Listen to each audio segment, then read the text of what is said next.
제가 지난주 주보에다가 그 스토리를 써놨는데 혹시 보신 분들 아마 보셨을 줄 믿는데, 그 칠레에 가면요, 그 늪지대에 그 리노 데르마르라고 하는 그런 특이한 아주 작은 개구리가 산다고 합니다.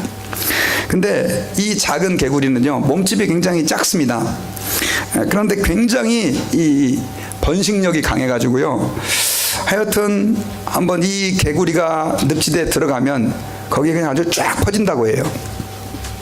근데 이 개구리는요, 독특한 그런 어떤 그 번식의 그 습관이 있는데, 그게 뭐냐면 암컷이 이제 알을 낳을 때가 되면은요, 그 알을 이렇게 젤리 같은 거에 이렇게 싸진 상태에서 그 알을 이렇게 낳는다고 합니다. 근데 그 낳은 알을요, 수컷이, 그 옆에 있던 수컷이 낳자마자 다 입에 삼켜버린다는 거예요. 근데 그걸 그냥 먹는 게 아니라 그것을 입에다 넣어가지고 그 목의 식도 부근에 그 개구리에게는 소리주머니라는 게 있지 않습니까? 거기다가 그 알들을 소중하게 간직을 한다는 거예요. 그리고 그 알들이 성숙할 때까지, 계속 더 자라날 때까지 이 개구리는요, 입을 결코 벌리질 않는다는 거예요. 그러니까 어떻게 하는 거예요? 먹지도 않고, 그 다음 또 개구리가 이렇게 좋아하는 그 개굴개굴 소리 내는 거 있잖아요. 그것도 하지 않고, 그렇게 해서 이제 나중에 그 알이 충분히 성숙할 때까지 먹는 것도 포기하고, 뭐 하여튼 다 포기하는 거죠, 자기의 삶을. 그렇게 해서 완전히 성장했다고 생각이 되면 입을 벌려가지고 긴 하품을 하듯이 하면서 이제 그 새끼 올챙이들이 입에서 이렇게 나와가지고 살아가게 되는 것입니다. 여러분 아시겠지만 이 개구리들이 알을 낳으면 다른 그 물고기라든가 이거 다 먹어버리잖아요. 근데 이 개구리는 그러다 보니까 엄청나게 생존 확률이 높아지게 되는 거예요. 근데 그 수컷은 어떻게 되느냐면, 그렇게 올챙이들을 다 내보내고 나서 결국은 먹지도 못하고 그렇게 이제 그 알을 키우느라고 고생했으니까 나중에는 탈진해가지고 죽는다는 거예요. 그래가지고 리노 데르마르라고 하는 이 개구리가요, 늪에 이제 한두 마리만 들어오면 사실은 뭐잖아, 그곳은 아예 그 개구리, 그 리노 데르마르, 그 개구리의 세상으로 바뀌어버린다는 거예요. 개구리의 그냥 어떤 본능에 대한 부분이지만, 이런 이야기들이 저희들을 참 이렇게 감동스럽게 만드는 이유는요, 여러분 거기에는 아버지의 뭐가 있습니까? 희생적인 사랑이 있는 거예요. 희생적인 사랑. 그 미물들도, 이런 이야기들을 들어보면 참 저희들의 마음이 따뜻해지죠. 여러분 저는 제가 목사이지만요, 지금도 여전히 제일 좋아하는 단어가 하나 있습니다. 그 단어가 이제 저희 교회에 오시면 유리창에 써 있는 단어인데, God is love. 하나님은 사랑이다 라고 하는 단어입니다. 저는 예전에 처음에 이 사실들을 잘 깨닫지 못할 때 이렇게 그 단어를 이해했습니다. 하나님은 사랑이 참 많으신 분이구나. 하나님은 참 사랑이 다른 어떤 것들보다도 좀 탁월하신 신이시구나, 이 정도로 생각을 했습니다. 그런데 제가 그것을 잘못 이해했다는 것을 최근에 깨달았어요. 그게 바로 뭐냐면, 하나님은 사랑이 많으신 분이 아니라는 거예요. 하나님은 사랑 그 자체라는 거예요. 그러니까 여러분, 하나님을 가장 잘 표현하는 말은 뭐냐? 하나님은 사랑이 많은 분이 아니라 하나님은 사랑 그 자체다라고 하는 것이죠. 그래서 여러분, 많은 분들이 이렇게 교회를 다니면서 제일 먼저 배우게 되는 성경 구절이 뭐냐면요, 저쪽에 있는 그 성경 구절입니다. 자, 우리 같이 한번 읽어볼까요? 시작. 하나님이 세상을 이처럼 사랑하사 독생자를 주셨으니 이는 저를 믿는 자마다 멸망치 않고 영생을 얻게 하려 하심이니라. 자, 거기에 보면은요, 큰 글자로 몇 글자 있죠. 하나님이 세상을 이처럼 모아사 사랑하사. 제목은 하나님의 사랑 이렇게 돼 있는데, 사실은 하나님의 사랑도 맞지만 하나님 자체가 사랑이시고요. 그리고 또 우리가 읽었던 이 성경 구절은 요한복음 3장 16절인데, 사실은 모든 시대의 모든 목회자들이 이렇게 공통적으로 고백합니다. 이 한 구절의 성경은 성경 이 두꺼운 66권을 한 문장으로 요약한 것이다 라고 하는 것이죠. 그러니까 여러분, 사실은 성경을 창세기부터 계시록까지 다 잘 알면 좋겠지만, 그거 몰라도 우리가 이 성경 한 구절을 제대로 이해하고 있다고 한다면 그 사람은 누구를 제대로 이해한 겁니까? 하나님을 제대로 이해하고 있는 것이죠.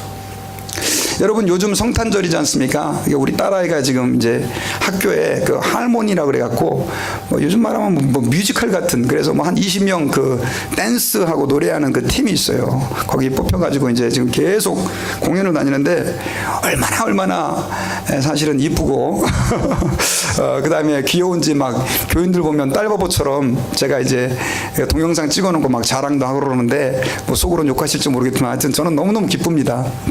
근데 이 아이의 공연을 볼 때 제가 한 가지 아쉬운 게 있었어요. 그게 뭐냐면 가서 이제 그 성탄 노래를 부를 때 상당수의 노래들이 다 어디에 포커스가 맞춰져 있냐면요, 산타클로스에 포커스가 맞춰져 있는 거예요.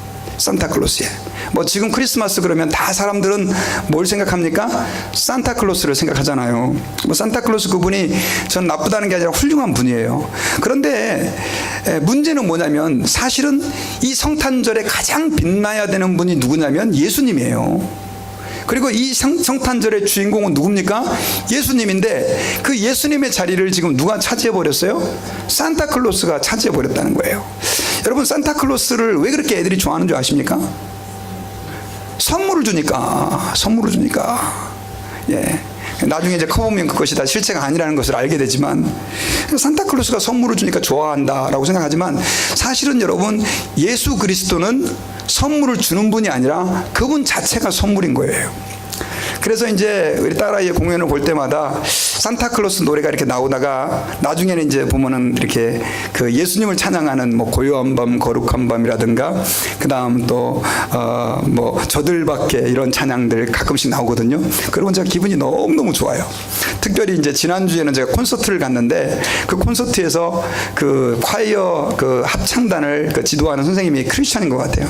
너무 막 나중에는 할렐루야 그 찬양이 나오는데 막 그냥 저 혼자 신나가지고요. 왜냐하면 공립학교에서 어쨌든 간에 그렇게 예수님을 찬양하고 하나님을 찬양할 수 있다는 것이 너무너무 행복했어요. 자, 그런데 여러분, 제가 여기서 주목해야 되고 그 다음 또 우리가 이 시간에 포커스를 맞춰야 되는 것이 뭐냐면 하나님의 사랑이라고 하는 것인데, 자, 그렇다고 한다면요, 왜 그렇게 하나님은 사랑이라고 말하고 그 다음 또 하나님은 사랑이 많으시다, 뭐 하나님이 세상을 이처럼 사랑하사, 교회는 왜 이렇게 자꾸 사랑 또 저희 교회 이름이 뭡니까? 사랑도 부족해가지고 무슨 사랑이요? 다 사랑. 왜 자꾸 사랑 하느냐? 그 이유를 우리가 오늘 말씀을 중심으로 몇 가지 살펴보기를 원하는데요. 첫 번째로요, 하나님께서 우리를 사랑하신 사랑은 어떤 사랑이냐면요, 죄인을 사랑하신 사랑이었다는 거예요. 자, 하나님의 사랑은 어떤 사랑이요? 죄인을 사랑하신 사랑이었다. 자, 여기 보니까 하나님이 세상을 어떻게 사랑하사요? 이처럼 사랑하사 그랬잖아요. 근데 하나님이 사랑하신 대상이 뭡니까? 하나님이 뭘 사랑했다는 거죠? 뭘 사랑했어요? 제가 너무 제목을 미리 가르쳐 드리니까 성경 구절에 뭐라고 되어 있어요? 세상이라고 되어 있죠. 세상. 여러분, 여기서의 세상이라고 하는 것은요, 사실은 우리가 살고 있는 온 세상을 다 말하는 것입니다. 근데 세상에는요, 여러분, 좋은 사람만 있는 게 아니죠. 그죠? 세상에는 악한 사람도 있고 나쁜 사람도 있고요. 또 어떤 사람도 있냐면요, 하나님이 있으면은 나에게 당장 번개를 쳐봐. 그러면서 봐, 하나님이 없잖아, 이런 사람들도 있고요. 뭐 하나님이 계시면 내 손에 장을 지지겠다, 뭐 이런 사람들도 있고요. 아주 노골적으로 하나님을 반대하는 사람들도 세상에는 굉장히 많이 있습니다. 그럼에도 불구하고요, 여러분, 하나님께서는요, 변함없이 세상을 사랑하신다는 것을 믿으시기 바랍니다.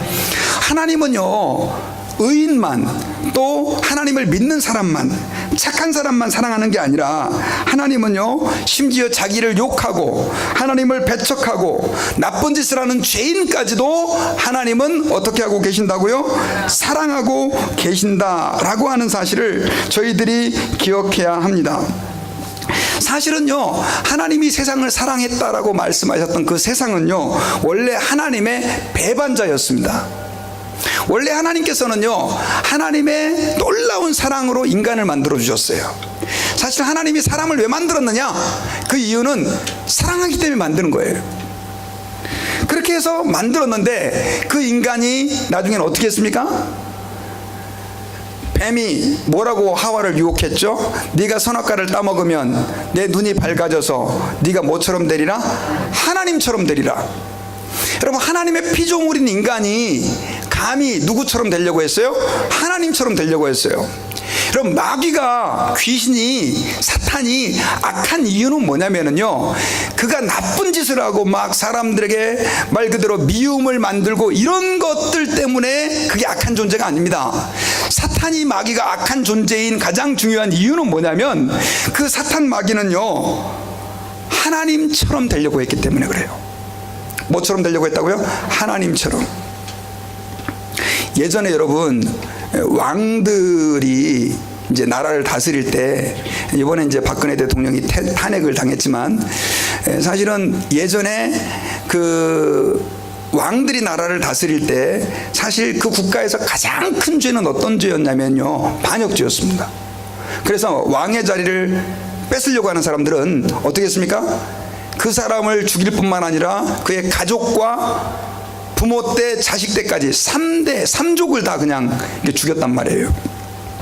사실은 여러분, 하나님 아버지 앞에서 우리 인간은 어떤 존재였냐면, 결국 마귀가 하나님의 자리를 넘봤던 것처럼 우리가 하나님의 자리를 넘봤던 그런 존재들이다라고 하는 거예요. 그런데 하나님께서는 어떻게 하셨습니까? 우리를 사랑하셨습니다. 그리고 우리를 위해서 사실은 독생자 예수 그리스도를 보내주신 것입니다.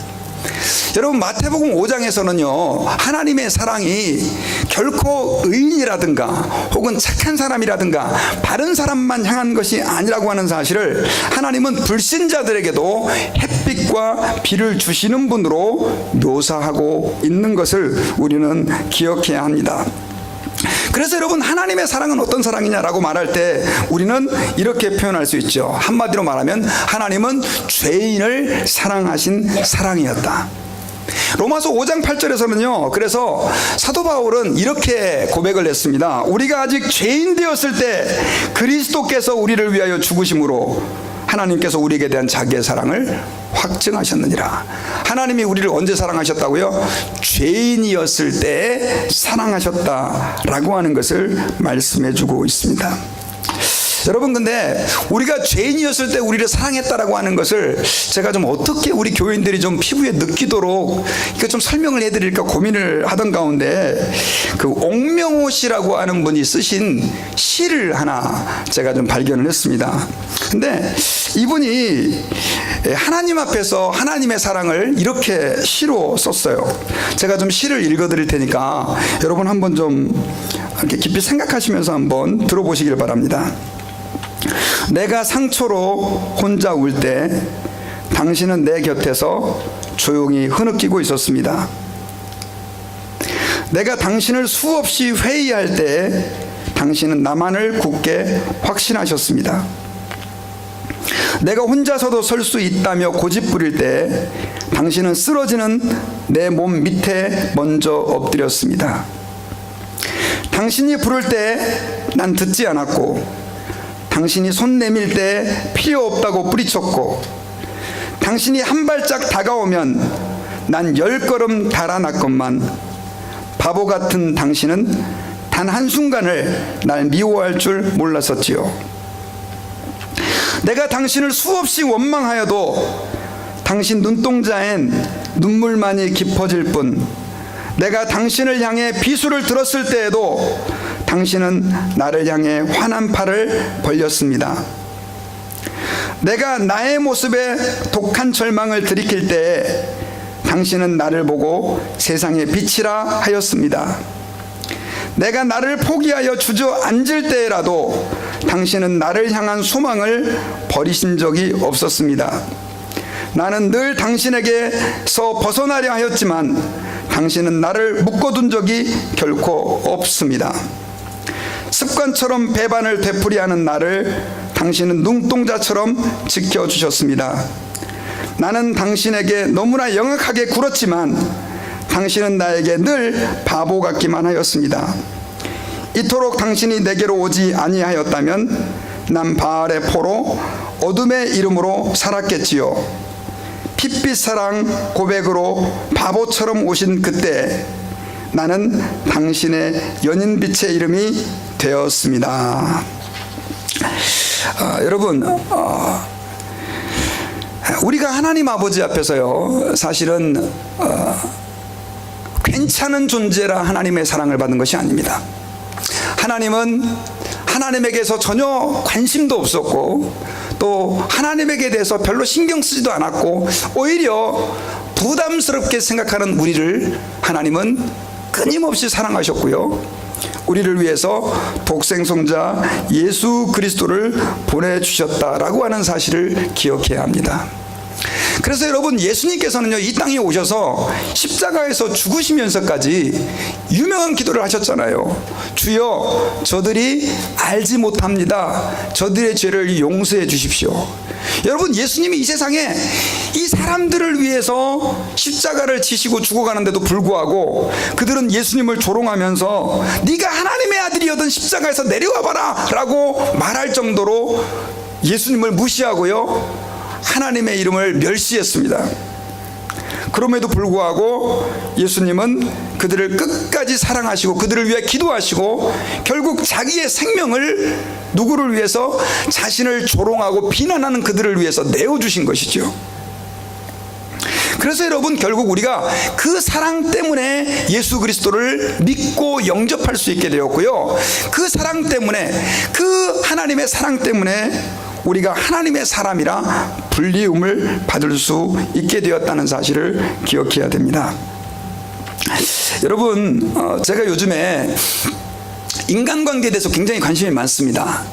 왜냐하면 지금 우리 아이들이 이제 사춘기를 지나서 이제 커져가는데, 사실은 사춘기 아이들을 키워가면서 참 많이 힘들었던 게 애들이 왜 이럴까, 그런 어떤 갈등들을 굉장히 많이 했습니다. 이제 우리 부모님들도 아마 다른 분들도 그런 것들을 경험해 보셨을 텐데요.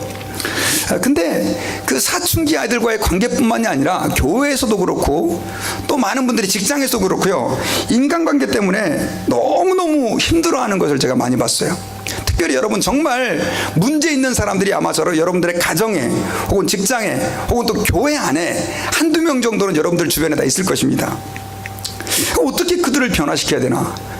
근데 어젯밤에 말씀을 준비하다가요, 제가 그 머니투데이라고 하는 신문을 보다가 놀라운 그 글을 하나 읽었어요. 그래서 제가 이제 스크랩을 했는데 그 내용이 좀 길어요. 근데 다 얘기해 드릴 수는 없고요, 거기서 인간관계를 효과적으로 바꾸는 방법, 이런 제목이었어요.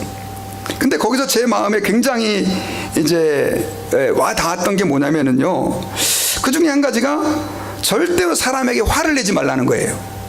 화를 내지 마라. 쉽게 말하면 악한 사람이 악한 행동을 했다고 그래서 그 사람에게 대해서 뭐 하지 말아라? 성질내지 말라는 거예요. 근데 여러분, 이게 쉽습니까? 그러면서 그 기자가 자기의 간증은 아니죠, 뭐 그 사람 믿는 사람인지 아닌지는 잘 모르니까. 그래서 그 얘기를 하는데 이런 얘기를 해주는 거예요. 자기가 어렸을 때, 초등학교 다닐 때 그 자기는 짝꿍하고 사이가 너무 안 좋았다는 거예요. 근데 이 아이가 너무 못된 아이라 어떻게 이 아이를 좀 고쳐봐야 될까, 이 아이를 좀 정말 새롭게 변화시켰으면 내가 참 이 학교에서 공부하는 게 행복할 텐데, 그 아이 때문에 학교 가기도 싫고 막 그랬는데, 그 반 아이 중에 한 아이가 너무 걔는 인간관계가 좋은 거예요. 반 애들하고 다 친하고 막 그냥 뭐 하여튼 뭐 보니까 별로 이쁜 것도 같지도 않고 공부도 잘하지도 않는데 돈 많은 것도 아닌데, 그래가지고 나중에는 이 기자가 어렸을 때 찾아가가지고 물어봤대요. 아니, 왜 그렇게 너는 애들하고 다 이렇게 친하냐? 그랬더니 그 아이가 한마디를 하더래요. 화내지만 않는 거다. 그 얘기를 하는 거예요. 그래가지고 이 기자가 거기에 인사이트를 얻어가지고 이제 실제 이렇게 반에 옆에 앉은 그 짝꿍한테 이제 화를 내지 않기로 결정한 거예요. 근데 여러분 혹시 아실 거예요. 한국에서는 이렇게 짝꿍이 있으면 가운데다가 뭘 거요? 줄을 딱 그어가지고 넘어가면 탁 치고, 그 다음 또 뭐 지우개 연필 가져가면 어떻게 막 뺏어가고 그러잖아요. 근데 이제 줄은 여전히 있고, 저희 그 진짜 어렸을 때 다니면 이렇게 책상에 줄이 딱 그어져 있었어요. 근데 이제 아니나 다를까 그날도 그 친구가 이렇게 어떻게 했어요?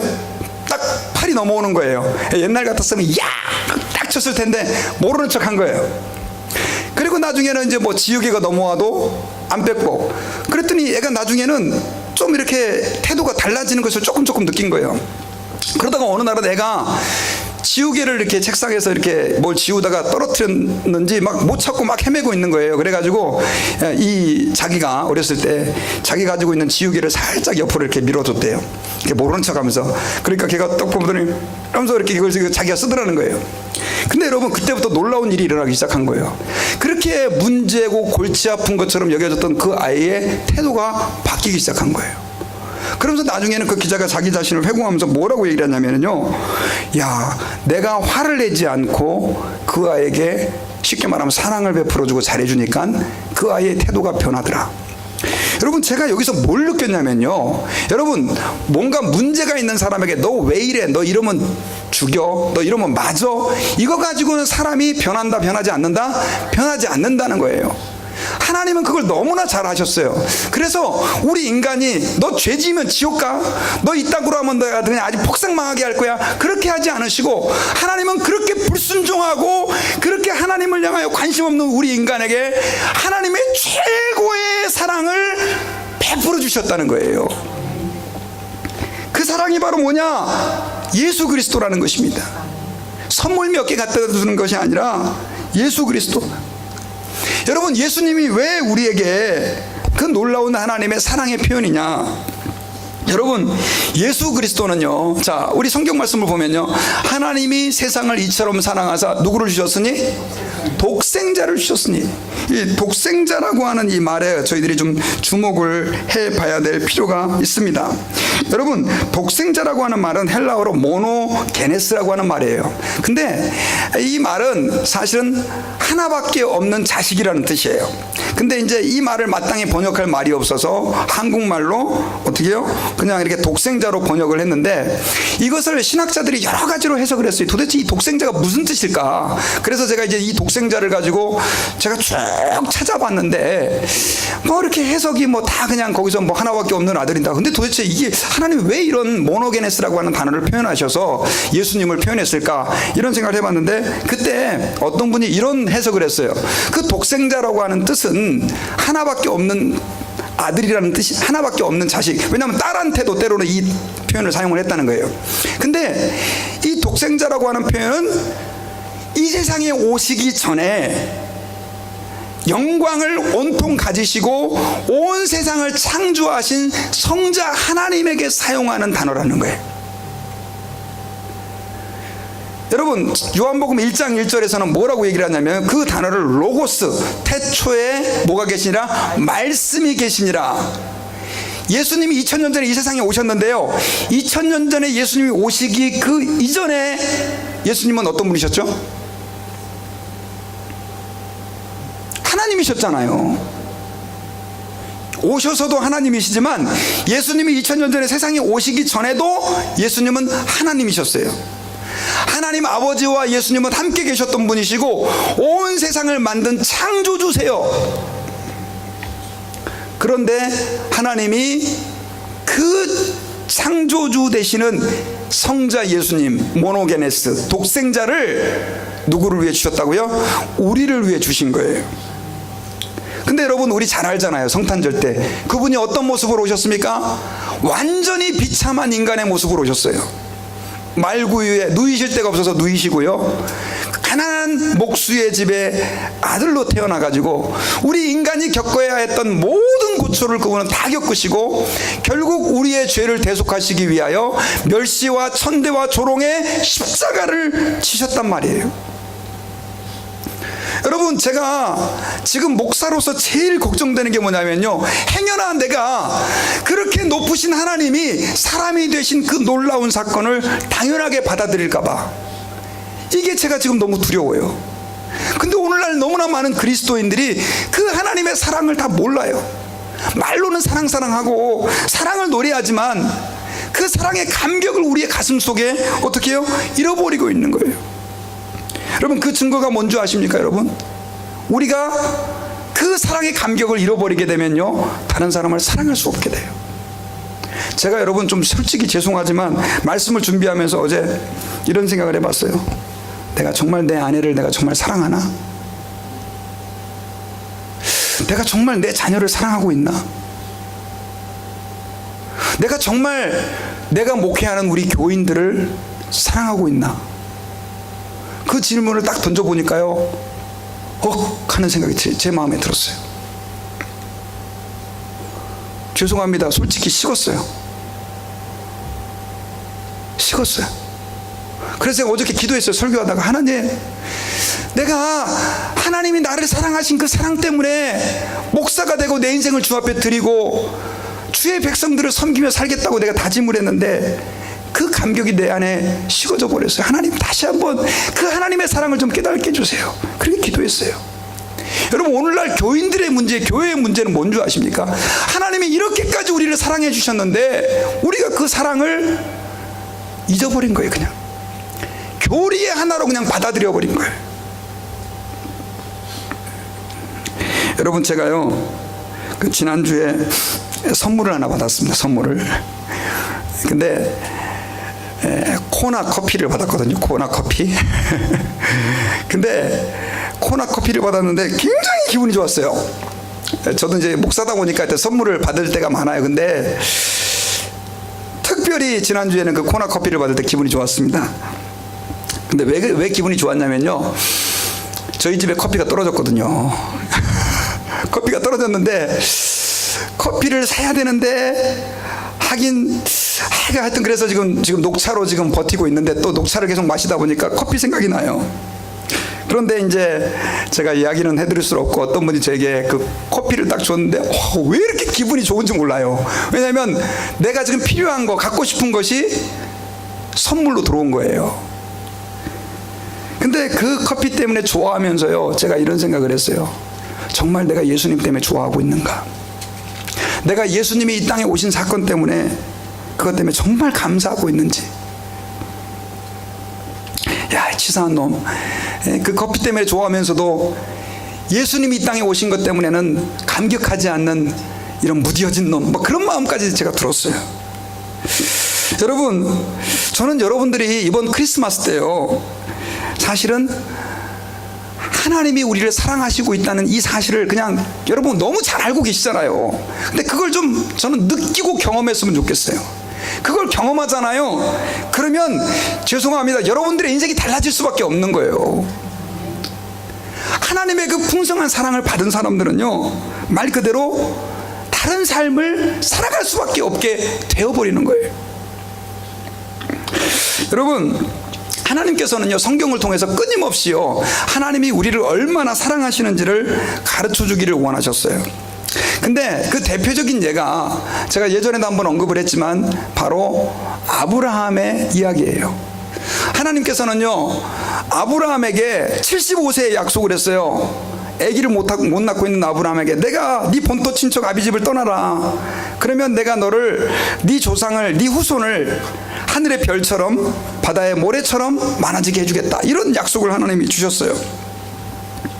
그래서 아브라함이 그 명령에 순종을 했어요. 근데 1년이 가고 5년이 가고 10년이 가도 애가 생겨요, 안 생겨요? 안 생겨요. 그러다가 결국은 25년 지난 100세에 약속의 자녀 이삭을 결국은 얻게 됐죠. 여러분, 그 자식이 얼마나 사랑스러울까요? 그렇죠? 근데 하나님께서 어느 날 청천벽력 같은 말씀을 하시는 거예요. 뭐라고 얘기합니까? 100세에 얻은 그 독자예요, 독자. 사실은 이 독생자라는 말과 같은 말이에요. 독자 이삭을 어떻게 해라? 내게 바쳐라. 솔직히 여러분들에게 만약 하나님이 그렇게 명령하시면 하실 수 있겠습니까? 저도 못해요. 저는 셋 있는데도 그 중에 하나만 바쳐라. 그래도 나는 못 바칠 것 같아요. 우리 애들은 뭐 아이고 어떻게 생각할지 모르겠지만, 저는 진짜 제가 이런 생각을 해봤어요. 차라리 아브라함이, 하나님 이삭 말고요, 나를 바칠게요. 여러분, 부모라면 당연히 그렇게 얘기하지 않겠어요? 그럼 하나님, 그래 네 아들 대신 네가 와서 니를 자신을 바쳐. 하나님은 그렇게 얘기하지 않으시고요, 누구를 바쳐요? 독자 이삭. 근데 하나님이 그걸 시험하신 이유가 있었어요. 얼마나 아브라함이 하나님을 사랑하는지를 알기 위해서. 근데요, 정말 아브라함은 믿음의 조상이었어요. 여러분, 아브라함이 믿음이 좋았다는 거는요, 저는 이렇게 봐요. 독자까지 하나님께 바쳤기 때문에 우린 이것만 포커스를 맞추지만 본질은 그게 아니고, 아브라함이 얼마나 하나님을 사랑했는지를 알 수 있어요. 그가 얼마나 하나님을 사랑했는지 어떻게 해요? 결국은 그 이삭을 끌고 모리아산으로 가잖아요. 그 아버지의 심정이 어땠겠냐고요. 그럼에도 불구하고 그 아브라함은 누구를 사랑했어요? 하나님을 사랑했어요. 그래서 그 아이를 묶어놓고 마지막에 죽이려고 딱 하는 순간에 하나님이 이렇게 얘기하시죠. 아브라함아, 아브라함아. 뭐 이거보다도 더 그냥 아주 뭐 갑자기 뭐 하늘이 컴컴해지면서 막 천둥번개 같은 소리가 들렸는지 성경에는 뭐 잘 안 나와 있지만, 스탑. 그러면서 하나님 뭐라 그래요? 네가 이제야 나를 사랑하는 줄을 알겠다. 야, 걔 죽이지 마. 그래가지고 하나님이 대신 그 양을 갖다가 이렇게 수풀에 걸려있는 양을 제물로 드리게 했잖아요.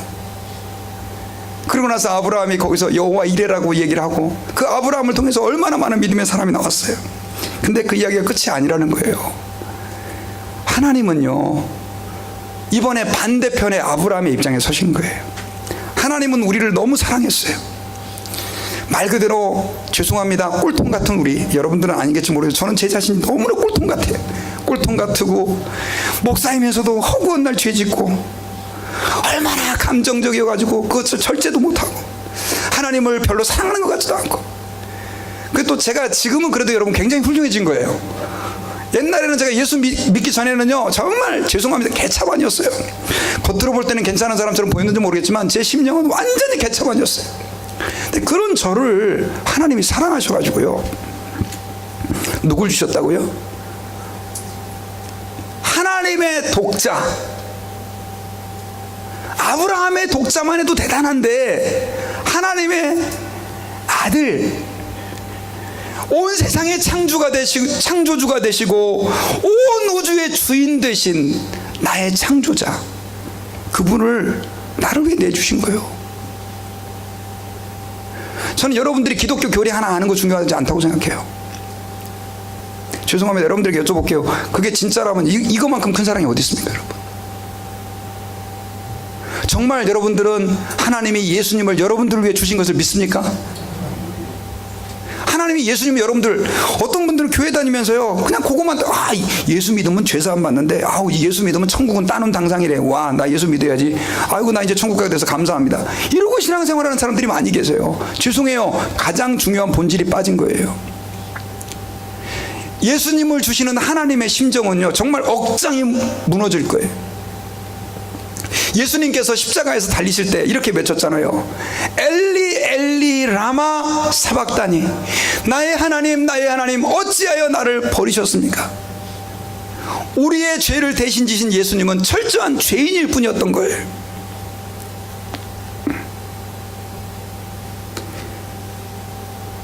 어떤 분이 그날 예수님이 죽으실 때 무슨 일이 있었다고 그랬죠? 예수님 십자가에서 죽으실 때 무슨 일이 있었어요? 잘 모르세요? 하늘이, 해가 어두워졌잖아요. 해가 어두워지고 지진도 나고. 근데 그 해가 어두워질 때 어떤 분이 이렇게 표현을 했어요. 하나님 아버지께서 예수님이 십자가에서 죽으시는 모습을 너무 가슴이 아파서 보고 싶지 않아가지고 해를 어둡게 했을 것이다. 여러분, 뭐 아멘이 안 와서 그 성경에 없는 거니까 아멘 안 하셔도 되는데, 어떠세요? 동의가 되세요? 여러분, 하나님의 마음을 좀 이해해 보자고요. 예수님이 나를 위해서 십자가에 죽었다 그냥 아멘 그러지 말고 그 독생자를 주신 하나님의 마음을 눈꼽만큼이라도 좀 알았으면 좋겠어요. 뭐 다사랑, 뭐 하나님의 사랑 백반 노래해도 그 사랑을 모르면요, 그 사람은 하나님을 기쁘시게 할 수 없어요. 하나님이요, 우리에게 요구하잖아요. 너 주일날 예배 꼭 나와야 돼. 너 11조도 드려야 돼. 너 와서 기도해도 참석해야 되고 성경도 읽어야 되고. 하나님이 여러분 그런 분이 아니에요. 사실은 그것은 내가 받은 하나님의 사랑에 대한 감격에서 나와야 되는 거예요. 근데 지금 기독교가 그거 빼버린 거예요. 빼버리고 형식만 남은 거예요. 예배 참석해야 되고, 뭐 기도에 참석해야 되고, 성경 읽어야 되고, 헌금해야 되고.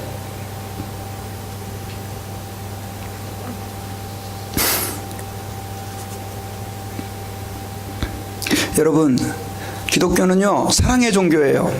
하나님은 사랑이세요.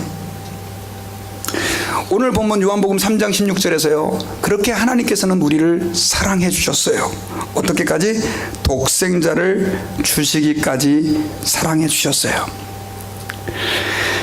여러분 그 실버스테인이라고 하는 그 작가가요, 영어로 Giving Tree라고 하는 아주 유명한 그 어린이들이 이제 많이 읽는 그 소설이죠. 1964년도에 썼는데 너무나 많은 언어로 번역이 돼가지고 수많은 사람들에게 읽혀주고 있는데, 그 내용은 이렇습니다. 아낌없이 주는 나무가 있었는데요, 어릴 적에 그 소년은 그 나무에서 그네도 타고 또 올라가서 놀기도 하고 또 나무는 그것을 너무 좋아했어요. 그러다가 이제 성년이 돼가지고 그 친구는 돈을 벌어야 되겠다고 이제 하니까 그 나무가 사과나무였었어요. 자기에게 있는 사과를 갖다가 그 아이에게 다 줘요. 근데 나중에 이제 사과를 다 줬는데 이 아이가 돌아와요, 안 돌아와요? 안 돌아오는 거예요. 그러더니 어느 날 갑자기 이 아이가 이제 중년이 돼가지고, 제 나이가 돼가지고 이 나무에게 찾아와요. 나무는 너무나 기뻤죠. 야, 잘 지냈니? 라고 얘기를 하죠. 그랬더니 그때 이제 소년이 되었던 이 아이가, 중년이 되었던 아이가 내가 지금 돈을 벌어야 되는데 배가 필요하다 라고 그래가지고 참 어떻게 하면 좋겠냐 그랬더니 그 나무가 그러면 나를 잘라다가 배를 만들어라, 그렇게 얘기를 해요. 그래가지고 자신의 줄기를 이 소년은 이제 베어가지고 그 나무를 가지고 뭘 만듭니까? 배를 만들어요. 그리고 또 소년은 한동안 소식이 없었어요. 그러다가 오랜 세월이 지난 후에 소년이 이제 노년이 돼가지고, 허리가 이제 굽어진 노인이 돼가지고 다시 돌아옵니다. 그랬을 때 그 나무가요, 이 소년에게 이런 얘기를 해요. 소년이 아니죠, 이제 할아버지죠. 얘야, 미안하다. 이제는 너에게 줄 것이 아무것도 없구나. 사과도 없고 또 줄기도 없고, 죄송합니다, 사과도 없고. 그랬더니 그 노년의 그 사람이 이렇게 얘기를 하죠. 괜찮아, 나는 이제 이가 나빠서 사과를 먹을 수도 없어 라고 얘기를 하죠. 그리고 이제 나무가 또 얘기를 합니다. 내게는 가지도 없으니 네가 그네를 뛸 수도 없고. 그랬더니 이 소년이 뭐라고 얘기해요? 나는 너무 늙어서 나뭇가지에 매달려 그네를 뛰기에는 나는 너무 늙었어. 그렇게 대답을 해요. 그랬더니 이제 또 이렇게 얘기합니다. 내게는 줄기마저 없으니 네가 타고 오를 수도 없고, 야, 나는 타고 오를 기운도 없어 라고 소년이 말을 하죠. 나중에 나무는 이렇게 합니다. 나무는 소년에게 미안해. 내가 뭔가를 너에게 줬으면 좋겠는데 하지만 내게 남은 것이라고는 아무것도 없단 말이야. 다만 늙어버린 나무 밑동뿐이야. 미안해. 그랬더니 그 소년이 마지막에 이렇게 얘기하죠. 이제 내게 필요한 건 별로 없어. 앉아서 조용히 쉴 곳이나 있었으면 좋겠어. 그랬더니 그 나무가 이 밑동이라도 내게 괜찮다면 여기 앉으렴, 이렇게 하죠. 그러면서 이야기가 끝나요. 여러분, 제가 그 이야기를 여러분들에게 소개해드리는 것은요, 글쎄요, 하나님의 사랑이 여기에 눈꽃만큼이라도 좀 비유가 될 수 있었으면 좋겠어요. 제가 자꾸만 이런 이야기들을 하는 이유가 뭐냐면요, 여러분, 하나님은 우리를 너무나 사랑하셨고요, 그 하나님의 모든 것 자체가 바로 독생자이신 예수 그리스도였다라고 하는 사실을 여러분들 기억하셔야 됩니다. 근데요, 그 하나님께서 오늘 본문에 마지막으로 우리에게 원하시는 것이 있어요. 그것은 하나님의 소원이 뭐였냐면, 그렇게 하나님이 우리를 사랑하시고 독생자를 주신 이유가 뭐라고 되어 있습니까? 이는 저를 믿는 자마다 뭐하고요? 멸망치 않고 영생을 얻는 거예요. 영생. 여러분, 영생이라는 것은 뭐냐면요, 성경의 영생이라고 하는 단어는 크게 두 가지로 사용이 돼요. 첫째는 뭐냐면, 영생이라고 하는 단어는요, 예수 그리스도를 알고 믿는 상태, 쉽게 말하면 하나님을 아는 상태를 얘기해요. 여러분, 하나님을 알고 안 알고가 무슨 큰 차이가 있느냐? 하나님을 아는 사람은요, 이 땅에서 저는 천국을 경험한다고 믿습니다. 여러분, 우리의 인생은요, 하나님 없이는 결코 행복해질 수가 없어요. 하나님만이 우리 인생의 유일한 지표가 돼요. 파스칼이 이런 말을 했어요. 우리 인간에게 다 마음에 뭐가 있냐면 빈자리가 있다는 거예요. 여러분, 사람들이 그 마음의 빈자리를 채우기 위해서 사실 결혼을 합니다. 근데 결혼을 해보니까 아내가, 내 남편이 내 빈자리를 채워줍니까? 못해요. 그래서 자식을 낳죠. 근데 자식이 그 자리를 채워줍니까? 속았구나 이렇게 생각하죠. 키워보니까 속았구나. 아유, 돈이나 많이 벌어야 되겠다. 돈을 많이 버는데 돈이 그 자리를 채워줍니까? 아니죠.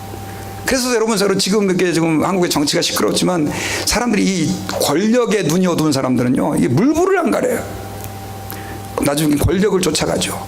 근데 결국 그것도 우리의 빈자리를 채워주지 못하죠. 그러다가 이제 가는 겁니다. 여러분, 우리 인간은 누구를 만날 때 행복해질 수 있냐면 하나님을 만날 때 행복해질 수 있는 거예요. 그래서 여러분, 하나님께서는요, 우리에게 예수 그리스도를 통해서 하나님을 우리가 믿을 때 그 사람이 영생의 축복, 기쁨을 누릴 수 있도록 우리에게 은혜를 베풀어 주기를 원하신다는 사실을 여러분들이 기억해야 됩니다. 우리는 그 영생을 얻어야 돼요. 그리고 그 영생의 또 한 가지 의미는 뭐냐면요, 우리가 죽은 다음에 영원히 하나님 나라에서, 천국에서 경험하는 즐거움이에요. 만약 우리의 생이 이 생뿐이라면 얼마나 여러분 우리가 불쌍합니까? 그런데 하나님께서는요, 우리에게 예수 그리스도를 통해 구원받고 죄사함 받은 사람에게는 뭘 선물로 줘요? 영생을 선물로 주는 거예요. 저는 여러분, 하나님께서는요, 그 누구보다도, 어쩌면 여러분들이 원하는 것보다도 더 우리가 영생 얻는 것을 바라고 계시는 줄을 믿으시기 바랍니다. 그래서 여러분들 혹시 이 가운데 아직도 예수 그리스도를 믿지 않는 분들이 있다면 그 예수님을 믿으시기를 주의 이름으로 축원합니다. 그리고 아직도 예수 그리스도를 알지 못하는 사람에게 여러분들이 이번 특별히 성탄 달에 그 사랑을 증거하고 나눌 수 있는 저희들이 될 수 있기를 주의 이름으로 축원합니다. 저는 이제 말씀의 결론을 맺겠습니다. 여러분, 너무나 잘 알고 있는 요한복음 3장 16절, 하나님이 세상을 이처럼 사랑하사 독생자를 주셨으니 이는 그를 믿는 자마다 멸망치 않고 영생을 얻게 하려 하심이라. 짧은 한 문장이지만 여기에는 하나님의 우리를 향한 피 맺힌 사랑이 있는 거예요. 예수 그리스도의 십자가는요, 하나님의 그 사랑의 증거예요. 여러분, 그 은혜를 다시 한번 여러분들 새겨보시고 하나님이 우리를 얼마나 사랑하시는지를 다시 한번 회복하고 그 하나님 앞에 남은 생에 주님을 기쁘시게 하며 살 수 있는 저희들이 되시기를 주의 이름으로 축원합니다. 같이 기도하겠습니다. 하나님 아버지, 감사합니다. 오늘 말씀을 통해서 하나님의 사랑이 얼마나 놀라운 사랑인지 깨달을 수 있도록 은혜를 베풀어 주신 것을 감사합니다. 하나님, 하늘을 두루마리 삼고 바다를 먹물 삼아도 다 표현할 수 없는 사랑, 2000년 전 하늘 보좌 버리고 이 땅에 오신, 나의 죄를 위하여 십자가에서 죽으신 예수 그리스도의 사랑을 다시 한번 오늘 깨닫게 하셔서 그 하나님 앞에 감사하며 그 하나님을 사랑하며 또 우리의 이웃들을, 가정을, 자녀를, 부모님을, 동료들을 사랑할 수 있는, 우리 교인들을 사랑할 수 있는 저희들이 될 수 있게 도와주옵소서. 아멘. 감사드리며 예수님 이름으로 기도드리옵나이다. 아멘.